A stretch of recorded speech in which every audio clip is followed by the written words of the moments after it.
सिद्धाय भूतले श्रीमते भक्तिवेदांत स्वामिनिति नामिने नमस्ते सारस्वते देवे गौरवाणी प्रचारिणे निर्विशेष शून्यवादी पाश्चात्यदेशतारिणे नमो महावदन्याय कृष्ण प्रेम प्रदायते कृष्णाय कृष्ण चैतन्य नामने गौरतुषे नमः।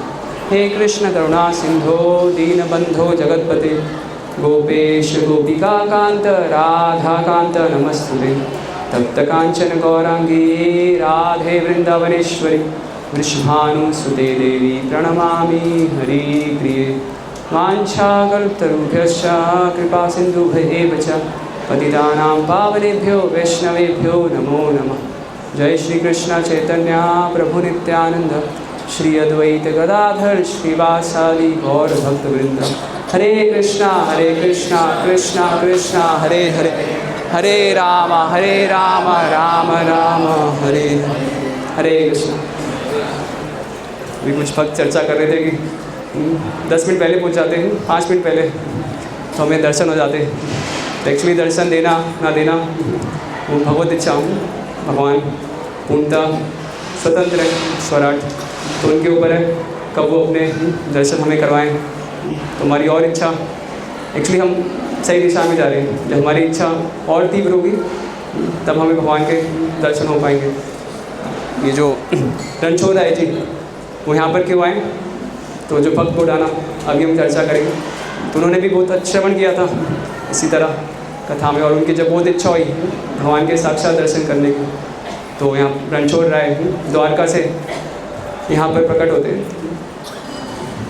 तो यहाँ पर जो मुख्य मंदिर है, जो भी हम जाएंगे 4 बजे दर्शन करने, तो श्री रणछोड़ राय जी का मंदिर है। वहाँ पर भगवान रणछोड़ राय विराजमान है।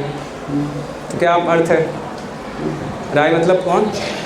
राय टाइटल है, मतलब जैसे राजा होता है ना, राजा जो फेमस पर्सनैलिटीज होती है, एक सम्मान का सूचक है, तो राजाओं के लिए ये टाइटल प्रयोग होता है। और रणछोड़ मतलब सरल है, जो रण छोड़ के भागे। हमने सब लीला आपने सुना होगा भागवतम में, कृष्णा बुक में प्रभुपाद पूरा लीला का वर्णन करते हैं, कैसे भगवान रण छोड़ के भागे थे। कब भागे थे? किसका आक्रमण हुआ था? जरासंध का। तो जरासंध ने अटैक किया था मथुरा को, कितनी बार? 18 बार किया था एक्चुअली। तो जब 18वीं बार जरासंध ने अटैक किया था मथुरा में, तो इस बार पिछले जो आक्रमण हुए थे 17 आक्रमण, तो उनकी अपेक्षा बहुत ही और ज़्यादा वो सैनिक और ज़्यादा भयानक, मतलब और ज़्यादा रिसोर्सेज के साथ उसने आक्रमण किया था मथुरा पर। हर बार वो 13 अक्षरी सेना लेके आता था, तो इस बार 23 अपने 18th अटैक में 23 अक्षरी सेना लेकर उसने आक्रमण किया मथुरा पर। और भगवान फिर क्या करते हैं? लड़ते नहीं हैं इस बार, क्या भाग जाते हैं। तो क्या भगवान डर गए इतनी सारी सेना देखकर?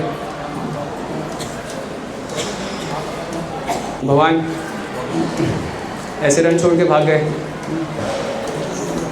तो एक्चुअली भगवान डरे नहीं। तो भागवतम के प्रथम स्कंद में उल्लेख आता है, आपन्ना संस्कृति घोराम यन नाम विशेषण ततो सद्यो विमुच्येत यद द्विवेदी स्वयं भय। कि स्वयं भय, साक्षात भय, जो भय पुरुष है, फियर पर्सोनिफाइड, तो वो भी भगवान से भय डरता है। जो भय पुरुष है, जिसकी वजह से सभी लोग इस भौतिक जगत में भयभीत रहते हैं, वो खुद भगवान से भयभीत रहता है। तो भगवान को कैसा भय? और वैसे भी मतलब भगवान के लिए कोई मुश्किल था क्या? पहले 17 बार तो भगवान ने हराया था ना, और ऐसा नहीं उनको बहुत बड़ी सेना की आवश्यकता थी। भगवान बलराम के साथ और कुछ छुटपुट प्यादे लेकर ही भगवान ने 17 बार जरासंध को मुंह का जवाब दिया, उनको हार चखाई, और वो हर बार फिर दोबारा आक्रमण करता था। लेकिन इस बार जो 18 टाइम जब उसका आक्रमण हुआ, तो भगवान रण छोड़ के भागे। तो इसके 2 कारण प्रभुपाद उल्लेख करते हैं कृष्णा बुक में। तो 2 कारण थे। तो एक तो था कि भगवान की इच्छा नहीं थी युद्ध करने की। भगवान के ऑलरेडी काल्यवन सुना ना आपने, तो एक्चुअली उस समय एक साथ 2 एनिमीज़ ने अटैक किया था। तो एक इधर से जरासंध ने और दूसरी ओर काल्यवन ने। तो भगवान ऑलरेडी काल्यवन को मरवा के मुचकुंद से और फिर काल्यवन के जो सैनिक थे उन सबको मार के, तो उन सबको भगवान मार के ही आ रहे थे। तो अभी भगवान ने बहुत किलिंग कर दिया था, तो अभी थोड़ा उनका इच्छा नहीं था अभी और लड़ाई करने का। और दूसरा पूर्वज बताते हैं कि एक और इम्पॉर्टेंट बिजनेस था। क्या बिजनेस था? भगवान को रुक्मिणी को हरण करने जाना था। भगवान टाइम नहीं वेस्ट करना चाहते थे। अभी रुक्मिणी का लेटर आएगा और भगवान निकलेंगे, प्रस्थान करेंगे मथुरा से। उस समय तो द्वारका बच चुकी थी। तो इसलिए भगवान इन 2 कारणों की वजह से रण छोड़ के भाग जाते। तो कोई साधारणतः व्यक्ति कोई युद्ध क्षेत्र से पलायन करता है तो क्या माना जाता है? इसको क्या सरकार इनाम देती है? मेडल मिलते हैं ना 26 जनवरी 15 अगस्त को, तो किसको मिलता है? जो कि भाग जाए अपनी दूसरी तरफ सैनिकों को देके भाग जाए तो तब मिलता है मेडल? नहीं। जो अशोक चक्र और क्या परमवीर चक्र, तो उनको मिलता है ना, जिन्होंने लड़ाई की होती है, चाहे वो वीर गति प्राप्त हो, जो भी हो। तो भगवान मतलब एक तरह से एक घृणित कार्य है ना। कोई भागते तो क्या कायर है, कमज़ोर है, भगोड़ा, डरपोक, ऐसा माना जाता है। लेकिन भगवान रण छोड़ के भागे तो उनका गुणगान हो रहा है, उनके लिए इतना सुंदर मंदिर। और ना केवल यहाँ पर कितने सारे भगवान के रणछोड़ नाम से विख्यात, और विशेषकर ये गुजरात की भूमि में प्रभुपाद लिखते हैं कृष्णा बुक में कि गुजरात में तो सबसे ज़्यादा ये जो नाम है और भगवान का जो पास टाइम है बहुत ही पॉपुलर है। हमें स्मरण है कि यहाँ पे जब रथ यात्रा होती है तो सब भक्त ऐसे ही बोलते हैं ना, जय रणछोड़ जय रणछोड़। तो जय जगन्नाथ नहीं बोलते, जय रणछोड़ जय रणछोड़। तो इस तरह से सब भक्त बोलते हुए जगन्नाथ जी का रथ भी खींचते हैं। तो यहाँ पर जो रणछोड़ है तो बहुत ही प्रिय हैं सभी यहाँ के वासियों को और पूरे गुजरात में भी। तो भगवान का कोई भी कार्य, क्योंकि भगवान परम सत्य हैं, एब्सोल्यूट है, तो उनके विषय में उनके संबंधित हर एक वस्तु के ऑल गुड। अभी हमने कहा है ना, मधुराधिपते प्रकिलम मधुरो, तो everything is sweet about Krishna. भगवान मधुरता के अधिपति हैं, तो उनके विषय में हर वस्तु उनकी उनसे संबंधित हर चीज़ वो मधुर ही है। तो भले ही चाहे भगवान बाह्य दृष्टि से एक कायर जैसा कार्य करते हुए दिख रहे हैं, लेकिन भक्तों के लिए तो वो ग्लोरिफिकेशन के, गुणगान के पात्र बन जाते हैं। इतने इतने समय तक उनकी पूजा की जा रही है, उनका गुणगान किया जा रहा है इस रूप में, रणछोड़ के रूप में। जैसे एक भगवान का एक फेमस है ना नाम, क्या? माखन चोर। भगवान मक्खन चुराते हैं, तो चोरी करने वाले को क्या मिलता है? इनाम। लेकिन क्योंकि भगवान कृष्ण है तो उनसे संबंधित हर कार्य वो स्वीट है, वर्शिपेबल है। तो इसलिए कितने कितने संगीत, कितने कितने सॉन्ग्स लिखे गए हैं भगवान की इस लीलाओं का उल्लेख करते हुए। एक वैष्णव हुए हैं बिलरंगा ठाकुर, वैष्णव संत, उन्होंने तो पूरा चौराष्टकम पूरा मतलब 8 पूरा एक स्टैंजा लिख दिया, 8 स्टैंजा लिख दिए। जैसे गुरुवाष्टकम होता है, कृष्णाष्टम, तो ऐसे कैसे भगवान अलग अलग चौरियाँ करते हैं, उनका गुणगान करते हुए पूरा चौराष्टकम लिख दिया। चौराग्रगण्यम पुरुषम नमामि। तो कैसे भगवान चोरों के सरदार हैं। तो भगवान के लिए हर चीज़ सुप्रीम है, क्योंकि भगवान परम सत्य है, तो उनसे संबंधित हर वस्तु वो क्या है? मधुर है, और वो हमारे लिए पूज्य है, पूजनीय है, वर्शिपेबल है। तो यहाँ पर भले भगवान रण छोड़ के भागे, लेकिन उनके भक्तों के द्वारा वो पूजित होते हैं, आराधित होते हैं। तो भगवान भाई डरे नहीं थे, तो भगवान एक साधारण मनुष्य की तरह लीला कर रहे हैं। और यहाँ पर प्रभुपाद समझाते हैं कि भगवान के जो 6 ऐश्वर्य है, कौन से 6 ऐश्वर्य? विष्णु पुराण में उल्लेख आता है, पराशर मुनि बताते हैं। ऐश्वर्य से समग्र से वीर्यस्य यशसा श्रिया ज्ञान वैराग्यश्चैव शरणम भक्ति अंगना। तो पूर्ण ऐश्वर्य, पूर्ण वीर्य और यश ख्याति, फिर श्री मतलब सुंदरता, और फिर ज्ञान और वैराग्य। तो भगवान के 6 ऐश्वर्य हैं। तो इसमें से जो भगवान का जो एक सर्वोत्कृष्ट ऐश्वर्य है वैराग्य, सुपर मोस्ट ऑपुलेंस, तो भगवान अपना जो वैराग्य रूपी ऐश्वर्य यहाँ पर भगवान प्रदर्शित करते हैं। कि वो अटैच नहीं है अपने टाइट किसी टैग से, उनको परवाह नहीं कि लोग क्या कहेंगे, लेकिन वो पूरे अनासक्त हैं, विरक्त होकर वो रण त्याग रहे हैं और उनका गुणगान हो रहा है। तो यहाँ पर इस स्थान पर भगवान कैसे यहाँ पर विराजित हुए, तो अभी हम इस विषय में श्रवण करेंगे। तो एक्चुअली ये जो स्थान है डाकोर, तो इसका उल्लेख महाभारत के समय भी ये स्थान था, मतलब बहुत प्राचीन स्थान है। तो उस समय ये स्थान था वो हिडिंबा वन नाम से प्रख्यात था। और यहाँ पर एक महान ऋषि थे जिनका नाम था डंक ऋषि। तो वो यहाँ पर रहते थे इसी स्थान पर। मतलब उस समय आप समझ सकते हैं लगभग 5000 पूर्व ये सब जंगल हुआ करते थे। तो यहाँ पर बहुत ही सुंदर वनस्पतियाँ और जलाशय होते थे। तो इसलिए ऋषियों के लिए बहुत ही उपयुक्त स्थान ये माना गया था। और यहाँ पर उन संतों में से एक थे जिनका नाम था डंक ऋषि। तो उन्हीं के नाम पर फिर इस स्थान का नाम डंकोर पड़ता है। और फिर धीरे धीरे इसका नाम पहले डंक वन पड़ता है, डंक वन, डंकोर। और फिर जैसे जैसे टाइम आगे बढ़ा तो अभी के समय में इस जगह का नाम डाकोर नाम से विख्यात है।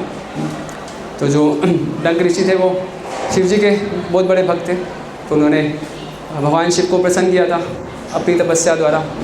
और शिव जी जब प्रसन्न हुए तो उन्होंने कहा कि अच्छा मुझसे वरदान मांगो। तो उन्होंने भगवान से शिव जी से रिक्वेस्ट किया कि आप इस स्थान पर शाश्वत वास करिए। तो भी यहाँ पर भगवान शिव का मंदिर है। तो डंकेश्वर महादेव, डंकनाथ भी बोलते हैं। तो डंकनाथ महादेव के नाम से यहाँ पर शिव का मंदिर है। तो हम देखते हैं जैसे भगवान विष्णु के सभी धामों में शिव जी एज अ धाम रक्षक के रूप में विराजित रहते हैं। तो यहाँ पर भी शिव जी विराजित हैं। तो एक समय की घटना थी, भगवान जब द्वारका में थे तो भीमसेन 5 पांडवों में से एक हैं भीम। तो वो जाते हैं हस्तिनापुर से द्वारका और भगवान को आमंत्रण देते हैं। किसके लिए? कि हस्तिनापुर में जो परीक्षित हैं अर्जुन के पौत्र, तो उनका उपनयन संस्कार, जनेऊ संस्कार के लिए उनको आमंत्रण देते हैं। और भगवान फिर भीमसेन के साथ द्वारका से हस्तिनापुर जा रहे हैं और रास्ते में इसी स्थान से गुजरते हैं। तो जब इस स्थान से गुजरते हैं तो बीच में जो भीम है उनको प्यास लगती है। तो भीम को क्या भूख प्यास सब ज़्यादा लगती है, वृकोदरा, उनको बहुत भूख भी सताती थी और प्यास भी। तो वो भगवान से कहते हैं भीम कि मुझे बहुत प्यास लग रही है, तो कुछ जल का व्यवस्था कीजिए। तो भगवान बताते हैं कि यहाँ पर पास में एक डंक ऋषि हैं, तो हम जाएंगे, उनकी कुटिया है और पास में एक सुंदर सा कुंड है, तो आप वहाँ पे पानी पी के आपकी प्यास बुझा सकते हो। तो पहले वो जाते हैं और ये भीम और भगवान कृष्ण और फिर वो जो कुंड था डंक ऋषि की कुटिया के पास, तो वहाँ पर वो जल पीते हैं और अपनी प्यास बुझाते हैं। और ये पानी पीने के बाद मतलब भीम को ऐसा विचार आता है कि ये जो जलाशय है ये तो बहुत छोटा है। यहाँ पर इस वन में, डंक वन में तो इतने सारे ऋषि मुनि रहते हैं, ठीक है, और तो ये तो पानी है वो पर्याप्त नहीं है, सफिशिएंट नहीं है सभी की प्यास बुझाने में। तो इसको तो बहुत बड़ा होना चाहिए। तो भीम क्या करते हैं, अपनी गदा लेके उसको उस कुंड में प्रवेश करके उसको प्रहार करते हैं और फिर वो जो कुंड था वो पूरा फैल जाता है, 472 एकड़ एरिया में फैल जाता है। और फिर वो प्रख्यात होता है क्या, गोमती तालाब के नाम से। तो अभी हम जाएंगे गोमती माता के दर्शन करने। तो उस समय जब भीम आए थे, जब ये लीला हुआ था, तो 472 एकड़ एरिया में वो स्प्रेड था गोमती। तो वहाँ भी हम जाएंगे, अभी तो उतना साइज़ नहीं है। और फिर वो पानी पीते हैं और फिर डंक ऋषि के पास भगवान कृष्ण भीमसेन को लेकर जाते हैं। जो ऋषि हैं बहुत ही भव्य ऐश्वर्य से उनका स्वागत सत्कार करते हैं, उनको बिठाते हैं, अच्छा आसन देते हैं, पाद प्रक्षालन, और फिर उनको अच्छे अच्छे भोग लगाते हैं। तो भगवान बहुत प्रसन्न होते हैं उनके जो ऋषि के रिसेप्शन से, जैसे उनका आदर सत्कार किया था। तो इससे भगवान कृष्ण बहुत ही तुष्ट हो जाते हैं और बोलते हैं डंक ऋषि को कि मैं आपसे बहुत प्रसन्न हूँ, आप कुछ मतलब आपने इतना कुछ मेरे सत्कार के लिए किया, मैं योग्य नहीं हूँ इस। भगवान इतना विनम्रता प्रस्तुत करें कि मैं तो इस सब मतलब इस सब रिसेप्शन के तो आप जैसे ऋषि मुनि हो गए हैं, मैं तो योग्य हुई और आपने इतना कुछ किया तो अभी मैं आभारी हो गया हूँ आपका। तो बताइए मैं आपका कैसे आभार उतार सकता हूँ, ऋण कैसे चुकाऊँ। तो डंक ऋषि कहते हैं कि मतलब वो भी लज्जित हो जाते हैं और भगवान से रिक्वेस्ट करते हैं कि मेरी एक इच्छा है कि आप यहाँ पर शाश्वत रूप से वास करिए। जैसे यहाँ पर महादेव शिव जी भी इटर्नली शाश्वत रूप से निवास करते हैं, तो मेरी इच्छा है कि आप भी यहाँ पर इस स्थान पर शाश्वत रूप से वास करिए। तो भगवान सोच में पड़ जाते हैं, बिल्कुल मौन, कुछ बोलते ही नहीं। भगवान सोचने लगते हैं कि मतलब किसी की एक पत्नी होती है, वो भी घर से बाहर जाते तो कितना सोचना पड़ता है ना। मेरी तो 16,000 पत्नियाँ हैं, तो किस किस को मैं जवाब दूंगा। हाँ, तो कुछ बोलते नहीं है भगवान। और फिर इधर से जो भीम भी बहुत सोच में पड़ जाते हैं। भीम सोचते हैं कि कहीं ऐसा नहीं कि वाकई भगवान कृष्ण यहीं रुक जाए और फिर अकेले मुझे तो अकेला रास्ता तय करना पड़ेगा बिना साथी के। तो वो भी सोच में पड़ जाते हैं। और फिर इधर से डंक ऋषि जो ये प्रस्ताव रख रहे हैं, वो भी सोच में पड़ जाते हैं कि भाई मैंने कुछ अपराध तो नहीं कर दिया, कि कुछ संकट में तो नहीं डाल दिया भगवान को ऐसा प्रस्ताव देके। तो उसी समय शिव जी वहाँ पर प्रकट होते हैं और वो फिर भगवान कृष्ण से निवेदन करते हैं कि आप से भगवान कृष्ण को संबोधित करते हुए कह रहे हैं कि आप इस स्थान पे वास करिए, ये बहुत ही उपयुक्त स्थान है। और खासकर कलयुग में, अभी द्वापर का अंत ही था, उस समय में भगवान का तिरोधान होगा, भगवान अंतर्धान होंगे। तो उनसे रिक्वेस्ट करते हैं शिव जी स्वयं कि कलयुग में बहुत लोग आएंगे यहाँ पर, जब आपका दर्शन करेंगे तो सब पापों से मुक्त होंगे और वो आपके धाम जाने के अधिकारी बनेंगे। और शिव जी का खुद का भी मतलब सिद्ध हो रहा है ना, भगवान पे वहाँ पे रहेंगे तो वो भी वहाँ पे रहते हैं, तो उनको भी भगवान के दर्शन करने का मौका मिलता रहेगा। तो इसलिए वो भी बहुत ही हम्बली विनम्रतापूर्वक उनसे रिक्वेस्ट कर रहे हैं कि आप प्लीज़ यहाँ पर रहिए। और शिव जी तो भगवान के परम भक्त हैं, वैष्णवानाम यथा शंभु। तो भगवान उनका प्रपोजल एक्सेप्ट करते हैं और भगवान कहते हैं ठीक है, मैं वास तो करूँगा लेकिन अभी नहीं, अभी तो मेरा जो मैंने अवतार लिया तो अभी मेरे कुछ कार्य अधूरे हैं, तो पूरे हो जाने दो। तो अभी जब कलयुग शुरू होगा, तो कलयुग स्टार्ट होने के 4225 वर्ष बाद, 4225 साल बीतने के कलयुग के, तो तब इस स्थान पर मैं हमेशा के लिए वास करूँगा। उससे पहले मैं द्वारका में रहूँगा और उसके बाद कलयुग के 4225 वर्ष बीतने के बाद इस स्थान पर मैं निवास करूँगा। तो इस तरह भगवान जो डंक ऋषि की इच्छा थी उनको आशीर्वाद देके फिर भीमसेन के साथ प्रस्थान कर लेते हैं अपनी नगरी द्वारका को। तो कैसे वो जब भगवान ने आशीर्वाद दिया था तो कैसे पूर्ण होती है डंक ऋषि की इच्छा, तो ये प्रसंग आता है कि कैसे यहाँ पर एक भगवान के महान भक्त हुए जिनका नाम था विजय सिंह गोडाना। लगभग आज से 1000 वर्ष पूर्व की घटना है। तो उनका क्षत्रिय परिवार में उनका जन्म हुआ था और बहुत ही उस समय तो ऐसा नहीं क्षत्रिय बहुत ज़्यादा ऑपुलेंस, उनका जो परिवार में जन्म हुआ था तो वो भी मेहनत मजदूरी करके अपना घर चलाते थे। तो एक बार ऐसे वो कथा में बैठे थे और उन्होंने भगवान के रूप के बारे में श्रवण किया। तो जब उन्होंने सुना कि भगवान का रूप इतना सुंदर है, तो उनकी इच्छा हुई कि मैं देखना चाहता हूँ, मुझे साक्षात भगवान के रूप के दर्शन करने हैं। तो बहुत ही उनकी इच्छा तीव्र हो गई। तो वो अपने गुरु थे, उनके पास जाते हैं और उनसे कहते हैं कि मेरी बहुत इच्छा है भगवान के दर्शन करने की, साक्षात मुझे बिल्कुल फेस टू फेस भगवान को देखना है, तो कैसे मैं देख सकता हूँ। तो उनके गुरु उनको सुझाव देते हैं कि आप जाइए कहाँ, द्वारका। तो द्वारका में भगवान अभी भी विद्यमान है, विराजित हैं द्वारकाधीश, चतुर्भुज रूप में, द्वारकाधीश के रूप में। तो एक्चुअली जो भगवान के द्वारका में विग्रह थे उस समय आज से लगभग 1000 वर्ष पूर्व, तो भगवान द्वारकाधीश के नाम से वहाँ पर विराजित थे। तो उनके गुरु उनको उपदेश देते हैं कि आप वहाँ पे जाइए द्वारका में। और भगवान को सबसे प्रिय वस्तु क्या है, क्या सबसे प्रिय? तुलसी पत्र, तुलसी कृष्णा प्रेयसी, तो सबसे प्रिय उनको। तो आप तुलसी दल लेके जाइए, भगवान को अर्पण करिए, तो ज़रूर आपकी सभी इच्छाएं वो पूर्ण होगी। आपकी जो इतनी तीव्र इच्छा है भगवान इसको फुलफ़िल करेंगे, पूरा करेंगे। तो इस प्रकार वो अपनी पत्नी को कहते हैं कि आप भगवान के लिए फ्रेश बिल्कुल न्यूली ग्रॉन तुलसी उगाइए। तो बहुत ही शुद्धता में फिर उनकी पत्नी, धर्मपत्नी उनके लिए भगवान के लिए तुलसी उगाती हैं और एक मिट्टी के पात्र में, और फिर वो निकल पड़ते हैं भक्त बुडाना, विजय सिंह बुडाना और उनकी पत्नी से कहाँ से, यहाँ इस स्थान से कहाँ तक, द्वारका की ओर। तो हम तो कैसे, हम तो ट्रेन से आते ना, ट्रेन से, बस से, तो उस समय तो ऐसा था नहीं कि आपका व्हाट्सएप जो भी आपकी एप्लीकेशन में टिकट बुक हो गई और आप पहुंच गए, फ्लाइट बुक हो गई, नहीं।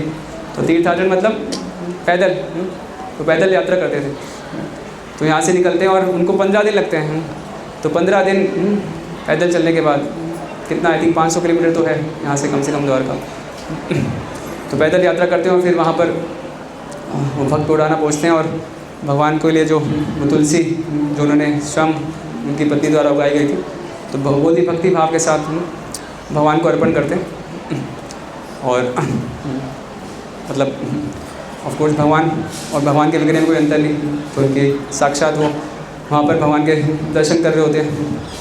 और तो इस समय उनको प्रेरणा मिलती है कि इस प्रकार वो हर 6 महीने बाद, मतलब हर साल में 2 बार 6 महीने बाद वो आया करेंगे और भगवान को बिल्कुल नई उगाई गई तुलसी, फ्रेश तुलसी लीव्स ऑफ़र करा करेंगे। तो इस तरह वो हर 6 महीने बाद, मतलब जब वो वापस लौटते थे वो 6 महीने बाद फिर जाते थे द्वारका और भगवान को तुलसी अर्पण करते थे।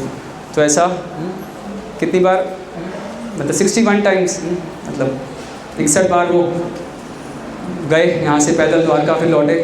तो ऐसे करते करते उनकी आयु हो गई थी कितनी, 83 साल की, 83 ईयर्स के हो गए थे। तो मतलब समझ सकते हैं कितने बूढ़े रहे होंगे, लेकिन तब भी वो जाते हैं भगवान के दर्शन करने। और द्वारका जाते हैं और उनकी मतलब इस बार उनको लगता है कि अभी तो मेरा मतलब शरीर बहुत जर्जर हो चुका है, मतलब शायद मेरी ये अंतिम यात्रा है। उनका ऐसा मनोभाव हो चुका होता है, कभी लगता नहीं कि नेक्स्ट टाइम मैं भगवान के दर्शन कर भी पाऊँगा। लेकिन भगवान तो सबके हृदय में है। तो ऐसे विचार कर रहे होते हैं कि मतलब क्या, कितना अच्छा होगी, मतलब भगवान, मतलब मैं उनके संग में ही रहूँ। वैसी प्रार्थना कर रहे होते हैं कि अभी आप मुझे अपने संग में ही रखिए, ताकि मैं मतलब दोबारा ये जो आना जाना है, पता नहीं कितना जीवन और बचा है, और ऐसी हालत में तो भी चलना भी मुश्किल है। तो कैसे मैं इतना दूर वो 500 किलोमीटर चल के आऊँगा और आपको आपकी प्रिय तुलसी अर्पण कर पाऊँगा।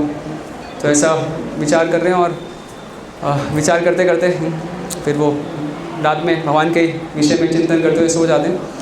और तो उसी रात को स्वप्न में भगवान द्वारकाधीश उनके स्वप्न में आते हैं और बोलते हैं कि मैं चाहता हूँ कि अगली बार जब आप आओ तो मैं आपके साथ, मुझे अपने साथ लेके जाओ। तो भगवान भी नहीं देख पाते अपने भक्तों का कष्ट, तो कहते हैं कि अगली बार आप आना तो क्या करना, अपने साथ एक बैलगाड़ी लेके आना।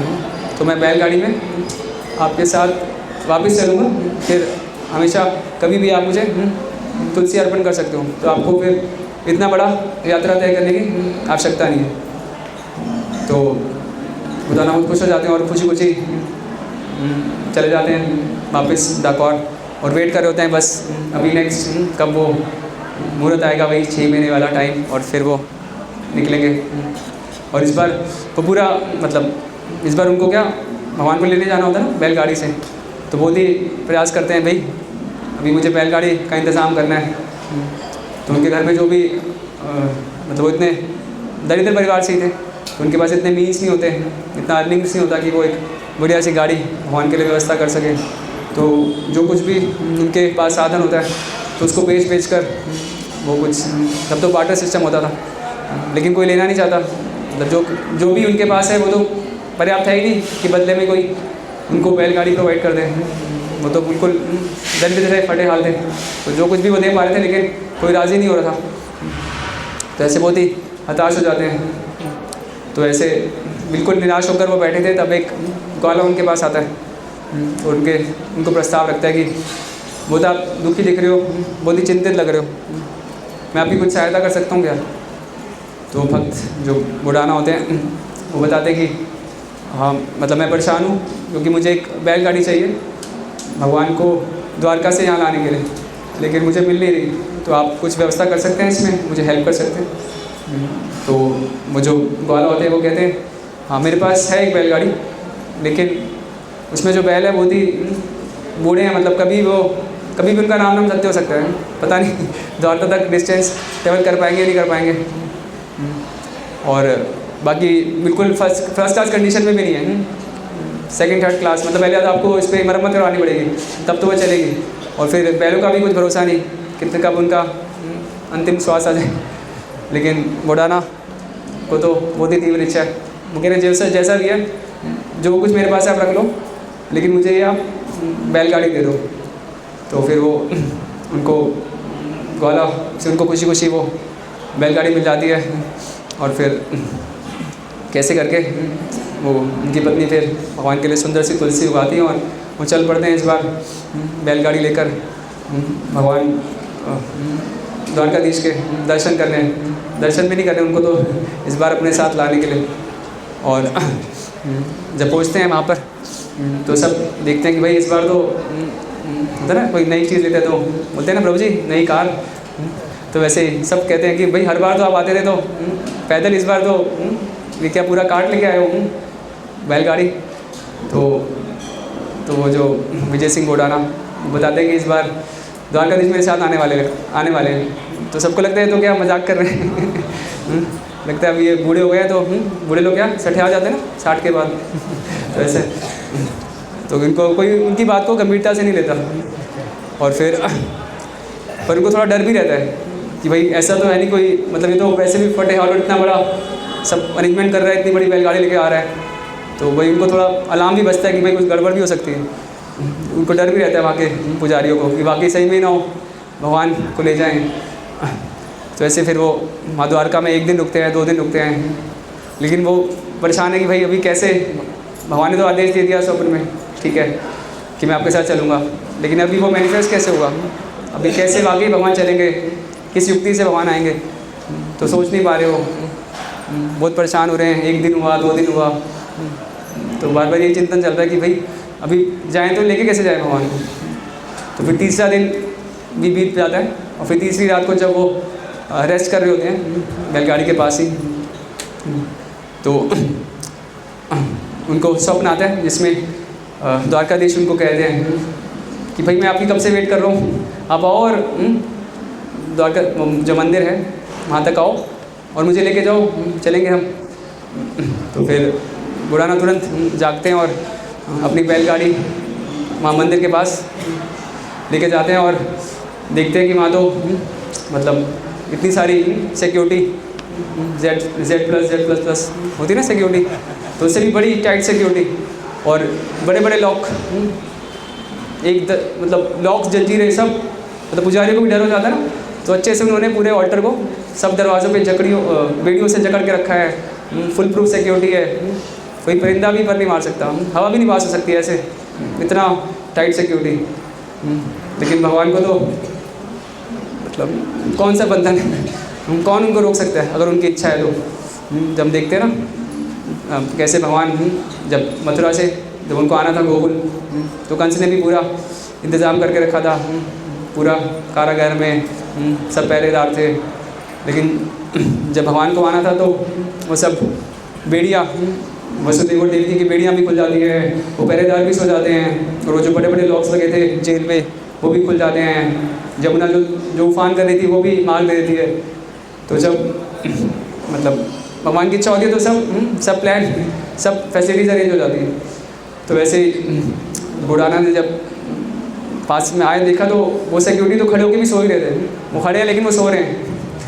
फिर और जो बड़े बड़े वो जो ताले थे वो अपने आप सब जंजीरें खुल गई, भगवान आए और बुढ़ाना को बोला चलो मुझे अब लेके चलो, वो रथ पे बैठे और बुढ़ाना फिर रथ हाँक रहे हैं। तो उस समय तो बहुत बूढ़े थे वो, 83 ईयर्स ओल्ड, और उन्होंने कभी तक चलाया भी नहीं था जीवन में, इधर देखा भी नहीं था। अभी चलाने का मौका मिल रहा है, लेकिन उनसे चल भी नहीं रहा था। तो भगवान क्या कहते हैं कि सीट चेंज कर लेते हैं, आप पीछे आ जाओ, मैं ड्राइव कर लेता हूँ। भगवान को तो एक्सपीरियंस है ना, कौन है भगवान, पार्थ सारथी। तो उन्होंने तो अर्जुन का रथ ड्राइव किया हुआ है। तो भगवान कहते हैं ठीक है, मेरे को एक्सपीरियंस है, आप पीछे बैठो तो मैं ड्राइव कर लेता हूँ।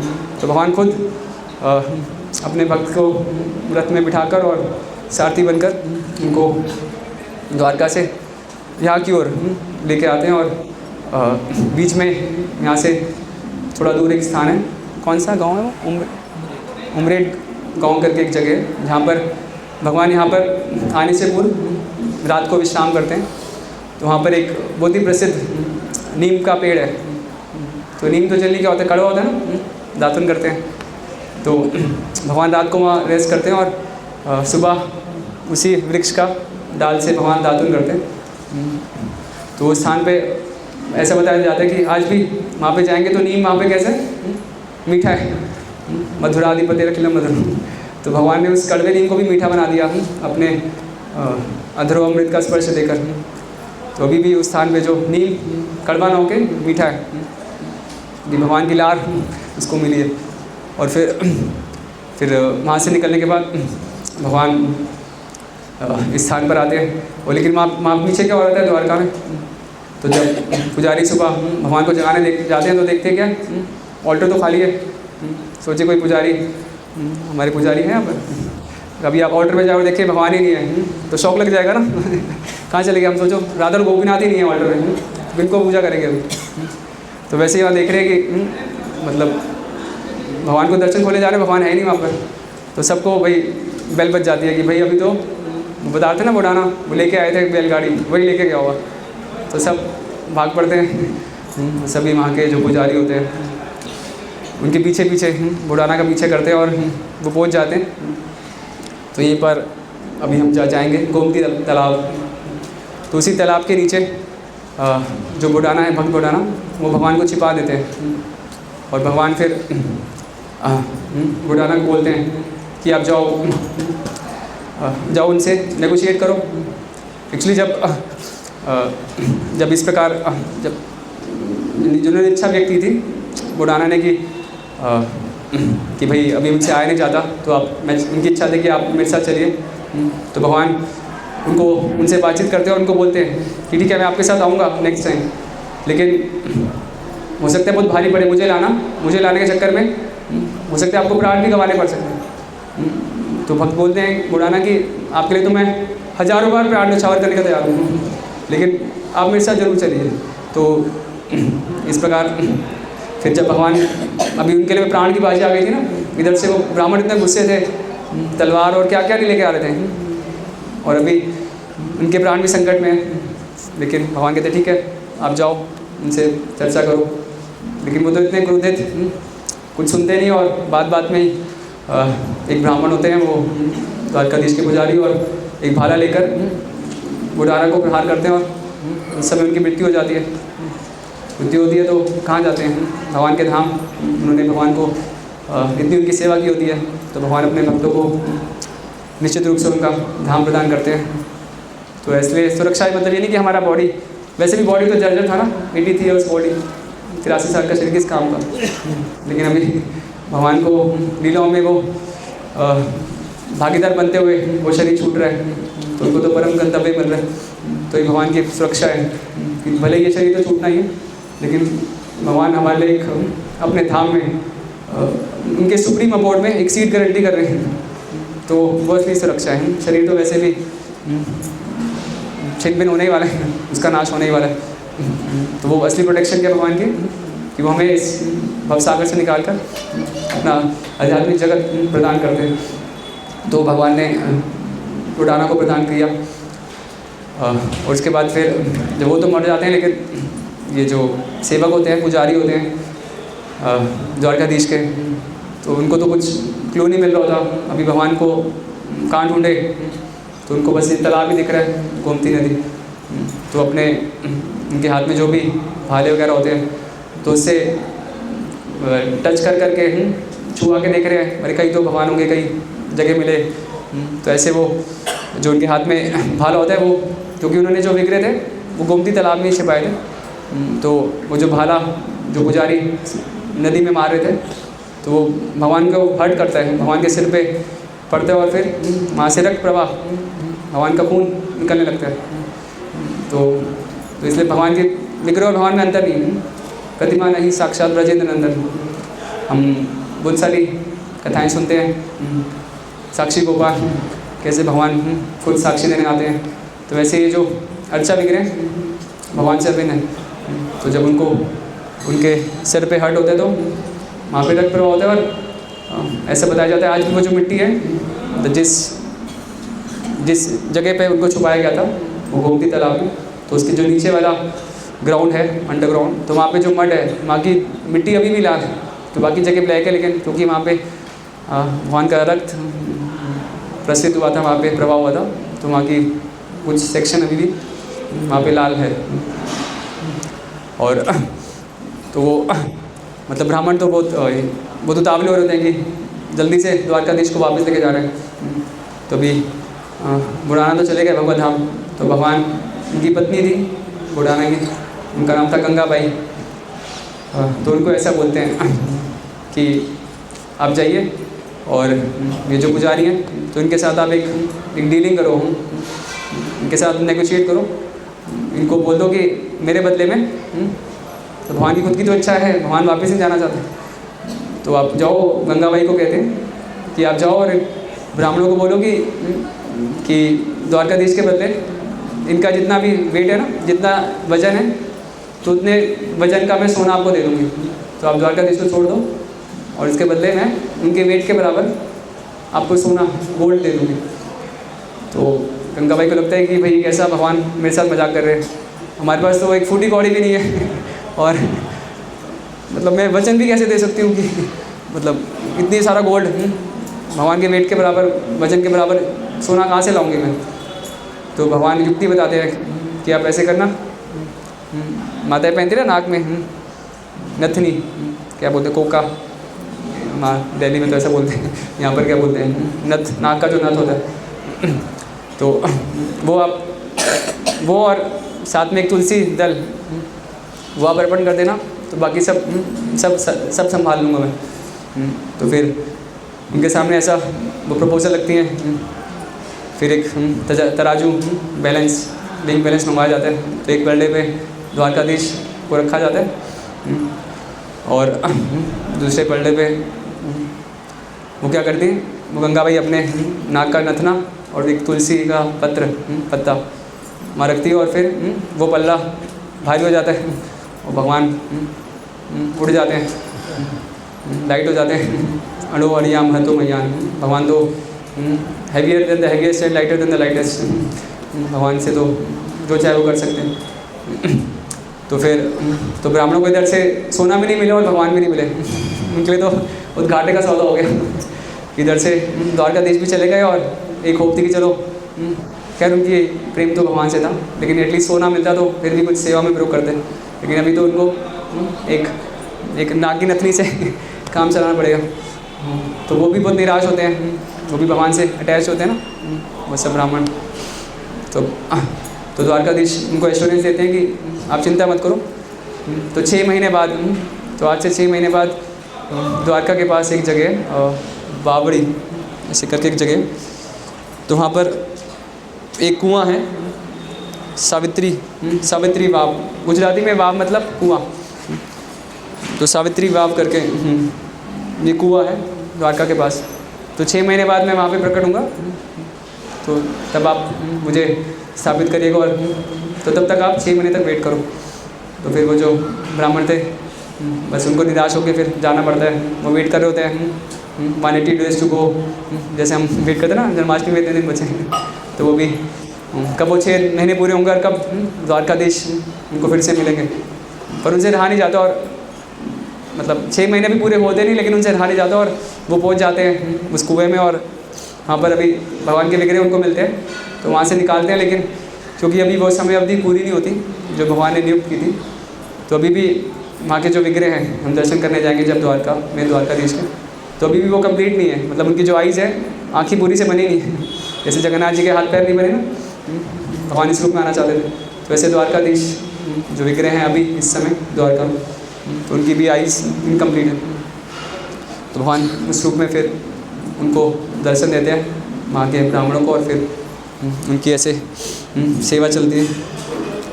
और फिर जो अभी का मंदिर प्रेजेंटली हम मंदिर देख रहे हैं रणछोड़ राय का, तो ये 1772 में, मतलब आज से लगभग 250 साल पहले, तो एक मराठी बिजनेसमैन हुए, उनका नाम था गोपालराव जगन्नाथ टांबेकर, तो भगवान के भक्त थे। तो भगवान उनको स्वप्न में प्रेरित आते हैं और प्रेरित करते हैं कि आप मेरे लिए एक भव्य मंदिर का निर्माण करो।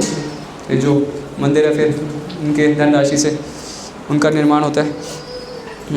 और यहाँ पर डाकोर, यहाँ पर स्थान डाकोर में तो 3 चीज़ें बहुत फेमस हैं यहाँ पर, 3 चीज़ें प्रसिद्ध है। तो एक तो है डाकोरनो गोटा, गोटा मतलब एक पकौड़ा होता है, तो जिसको यहाँ पर आपने शॉप्स में आपने देखा होगा लिखा है गोटानो आटा, गोटानो लोट, लोट मतलब आटा, तो यहाँ पर फेमस है गोटा।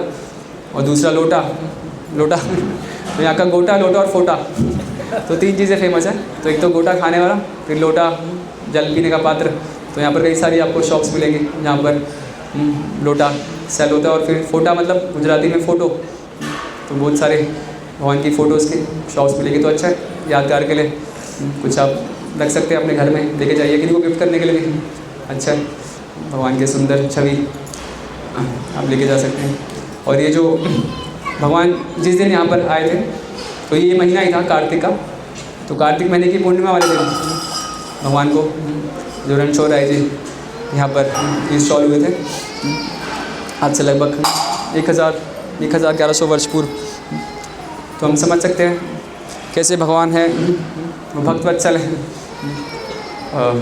ऐसे अनेक हम अन्य जो हमारे गौड़ी वैष्णव आचार्यों के जीवन में देखते हैं, तो कितने वृद्ध अवस्था में भगवान की सेवा करते थे, और भगवान कैसे उनके साथ रेस्पिकेट करते हैं। हरिदास ठाकुर वो डेली 3,192 राउंड स्टैंड करते थे। तो एक बार चैतन्य महाप्रभु आते हैं और देखते हैं कैसे हरिदास ठाकुर मतलब बिल्कुल व्यूअर से पड़े हैं, बहुत ही उनकी काया जर्जर हो चुकी है, लेकिन फिर भी वो लेटे हरि नाम ले रहे हैं।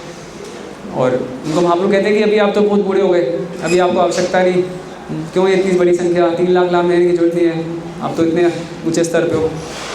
लेकिन वो क्या कहते हैं नहीं, वो कहते हैं मैं रोगी हूँ और यही मेरी दवा है। एक्चुअली सबसे बड़ा रोग क्या है कि मैं अपनी जो निर्धारित संख्या वो पूरी नहीं कर पा रहा, तो हमें तो खाली 16 माला करनी होती है, लेकिन वो तो डेली 192 राउंड स्टैंड करते थे।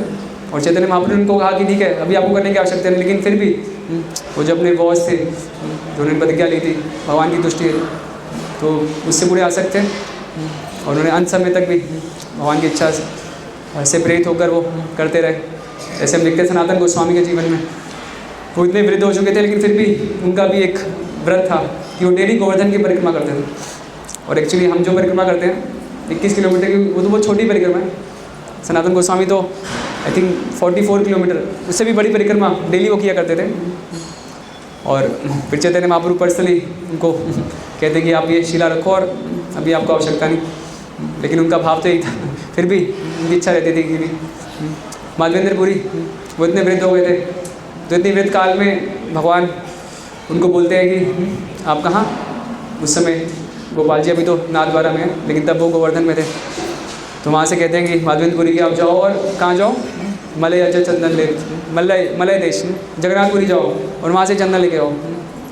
तो माधवेंद्रपुरी इतनी जर्जर अवस्था में, इतनी ओल्ड एज में भी वो जाते हैं और पैदल, और फिर भगवान के लिए वहाँ से चंदन लेके व्यवस्था करते हैं। और फिर जब ये सब गोपीनाथ जी रेमुना में, मतलब गोपाल जी सब देख रहे होते हैं, तो वो भी अपने भक्तों को कष्ट देना चाहते हैं, और उनको फिर कहते हैं कि आप वो सब जो लाए हो वो रेमुना में ही गोपीनाथ जी को अर्पण करो। तो हम देख सकते हैं कि कैसे जो भक्त हैं वो मतलब उनके लिए मतलब अपनी खुद की तो कुछ परवाह ही नहीं कि भाई हम ओल्ड हो गए, हम कहाँ से खाएंगे, हमारा रहने का अरेंजमेंट का होगा।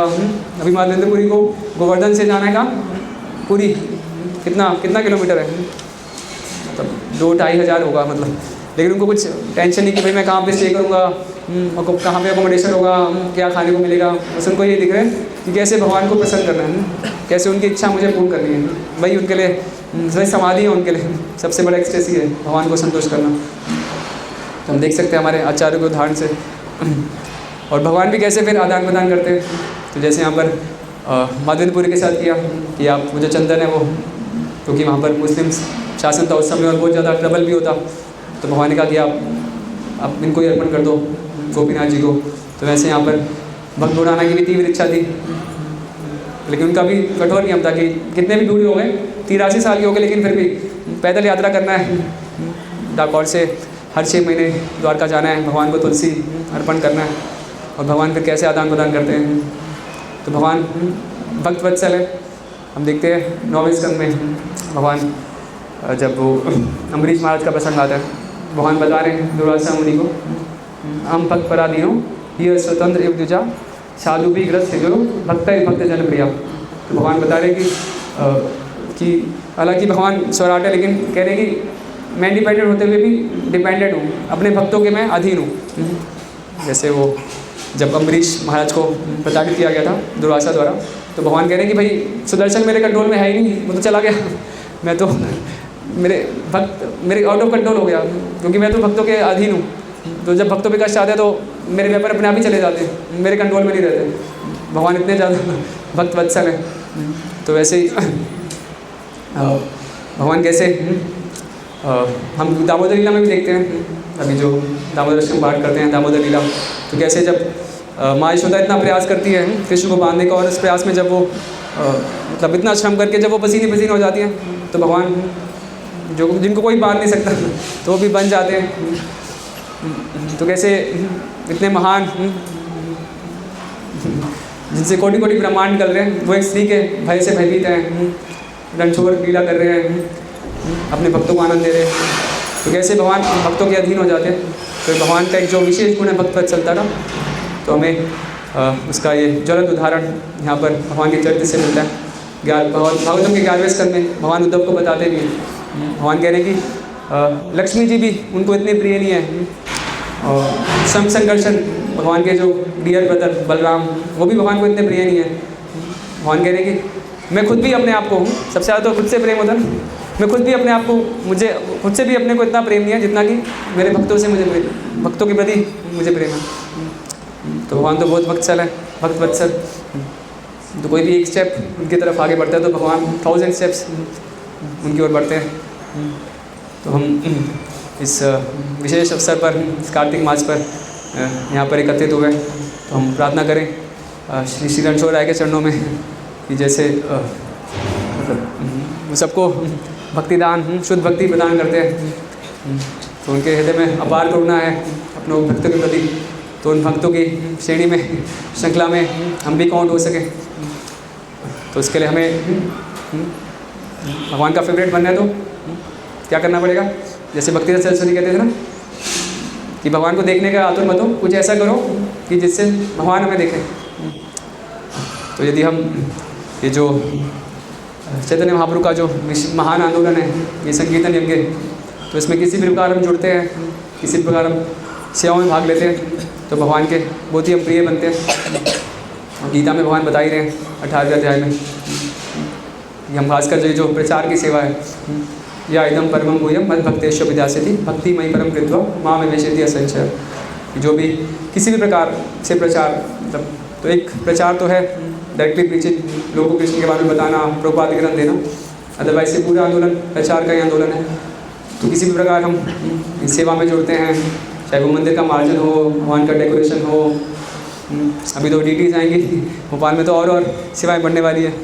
तो भगवान हमें और अपॉर्चुनिटीज़ प्रोवाइड करेंगे उनके प्रति और शरणागत होने का, उनसे और कैसे कहें इंटीमेटली उनसे रिलेट होने का, और प्रगाढ़ रूप से अपना संबंध उनके साथ इस्टेब्लिश करने का। तो इस दिशा में हम और अपने आप को प्रिपेयर कर सकें। अभी कई भक्तों का दीक्षा भी होने वाला है, तो उसका जो स्पिरिट है, मतलब उसका जो दीक्षा काले शिष्य करे आत्मसमर्पण, से ही काले कृष्ण तारे करे आत्मसमर्पण। तो जो mood off surrender, selflessly surrender कर देना, तो वो स्पिरिट है, वो एसेंस है दीक्षा का। प्रभुपाद बताते थे कि जब वो अपने गुरु से मिले थे भक्तिसिद्धांत सरस्वती से, तो हालांकि पहली बार जब उनके दर्शन हुए तो वहाँ पर उन्होंने अपने हृदय से भक्तिसिद्धांत सरस्वती को गुरु के रूप में स्वीकार कर लिया था, क्योंकि उनको पूर्ण विश्वास था कि हाँ भाई चैतन्य महाप्रभु का जो संदेश है बिल्कुल उपयुक्त व्यक्ति के पास है और इनका निश्चित रूप से पूरे विश्व में प्रसार होगा ही। तो वहीं पर ही वो सरेंडर हो गए थे। तो वो एक्चुअली दीक्षा हो गई। तो एक इनिशिएशन सेरेमनी है, वो भी इम्पॉर्टेंट है, लेकिन एक चेंज ऑफ हार्ट है कि अभी मेरा जो अस्तित्व है वो पूर्ण रूप से गुरु और कृष्ण की प्रसन्नता के लिए, तो वो ऐसा हमारा भाव हो सके। तो ऐसी हम प्रार्थना करें श्री रणछोड़ राय के चरणों में। तो यहीं पर हम विराम करते हैं। श्री रणछोड़ राय भगवान की जय, श्री डाकोर धाम की जय, भक्त विजय सिंह गुड़ाना की जय, डंक ऋषि की जय, जगतगुरु श्रीला प्रभुपाद की जय, निताय गौर प्रेमानंदे हरे हरे बोल।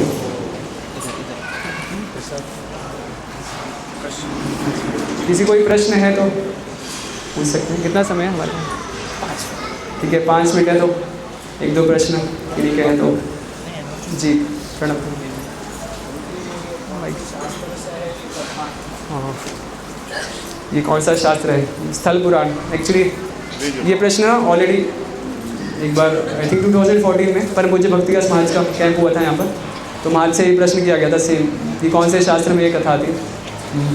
तो महाज ने उत्तर दिया था कि इस्कॉन मतलब विद्यानगर का भी शास्त्र में उल्लेख नहीं है, इस्कॉन बड़ौदा का भी शास्त्र में उल्लेख नहीं है। तो ये क्या मतलब ट्रेडिशनली जो परंपरागत सुना गया, तो बाय जनरेशन से पास ओवर हो रहा है, तो उसको स्थल पुराण बोलते हैं। मतलब जो परंपरा से जो पूर्वजों से सुना। तो कभी जब श्री श्री गौर राधा वल्लभ आएंगे भोपाल में, तो आज 1000 साल बाद चर्चा करेंगे लोग गौर राधा वल्लभ कैसे आए हैं, तो फिर पूछा जाएगा ये कौन से पुराण से तो ट्रेडिशनली वो पास होती है चीज़ें, तो इसका कोई ऐसा रिटर्न रेफरेंस नहीं है। तो जी एक्चुअली एक भक्तमाल एक बुक है, किसी ने प्रश्न मुझसे पूछा था इसलिए मैं पूछ रहा हूँ आपसे। भक्तमाल पुस्तक है, उसमें कुछ रामदास नाम दिया हुआ है ये जो बुडाना जी। अच्छा, भक्त बुडाना। हाँ उनके तो एक नाम रामदास। तो ये कंफ्यूजिंग है कि मतलब हम इस प्रकार से मतलब लोगों को जो प्रचलित है वो है कि भक्त रामदास।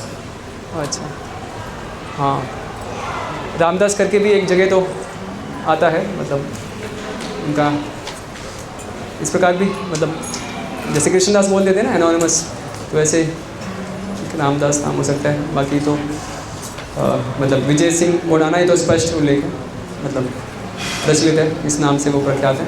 और कभी और नामों से भी बोला जाता है, तो एक सेकेंडरी नेम हो सकता है उनका।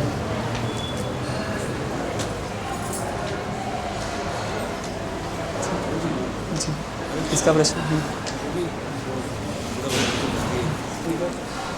सब सुन पाएंगे? बुढ़ाना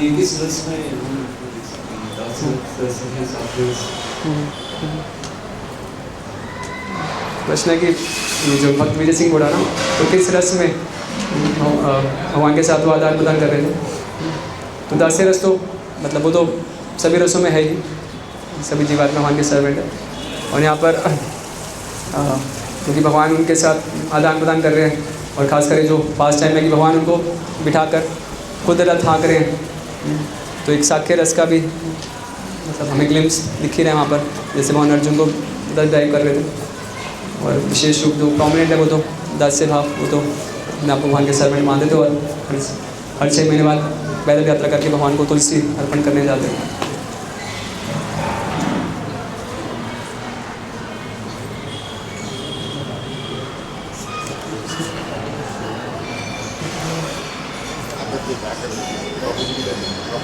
श्री रणछोड़ राय भगवान की जय, श्री डाकोर धाम की जय, जगतगुरु श्रीला प्रभुपाद की जय, निताय गौर प्रेमानंदे।